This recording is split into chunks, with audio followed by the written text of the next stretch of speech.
අද අපි කියන්න යන්නේ ප්‍රේක්ෂකයින් අතර දැඩි කතා බහකට ලක් වෙන කාටත් හොරෙන් සිද්ධ වෙන්න ඉඩ තියෙන සුපිරිම අවසානයක් ගැන. හැබැයි මේ අවසන් සති දෙක ඇතුළත සමාධි ඒ ඇත්තම මිනීමරුවව කොටු කරගන්න යන ඒ තීරණාත්මක අවදානම් සහගත මොහොතේ මේ සිදුවීමෙන් කතාවේ ලොකුම අසාධාරණේ සිද්ධ වෙන්නේ අනුහස්ට. පළවෙනි සීසන් එකේදී තමන් ආදරය කරපු සමල්කව වගේම ආක්ෂාවත් අහිමි වෙලා දැඩිසේ මානසිකව වැටුණු අනුහස්ට සීසන් 2 අවසානයේදී තමන්ගේ ජීවිතය කරගත්තු සමාධිවත් මේ විදියට අහිමි වෙනවා.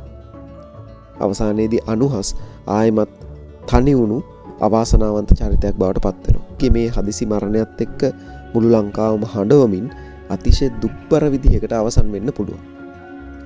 කතාව ඉක්මනින් ඉවර කරන්න වුණත් මිනිස්සුන්ට ජීවිතයට අමතක නොවන කුතුහලයක් සහ කම්පනයක් ඉතිරි කරන්න මේ වගේ එන්ඩින් එකකට යන්න ගොඩක් ඉඩ තියෙනවා. කම්පනකාරී අවසානයකින් දෙවෙනි නිමා වුණොත් ඔයාලට මොකද හිතෙන්නේ? ඔයාලගේ අදහස් පහලින් කමෙන්ට් කරන්න. වීඩියෝ එක ෂෙයා කරන්න, ඒ වගේම අපිව සබ්ස්ක්‍රයිබ් කරන්න අමතක කරන්න එපා. ඔයාලට සුබ දවසක්.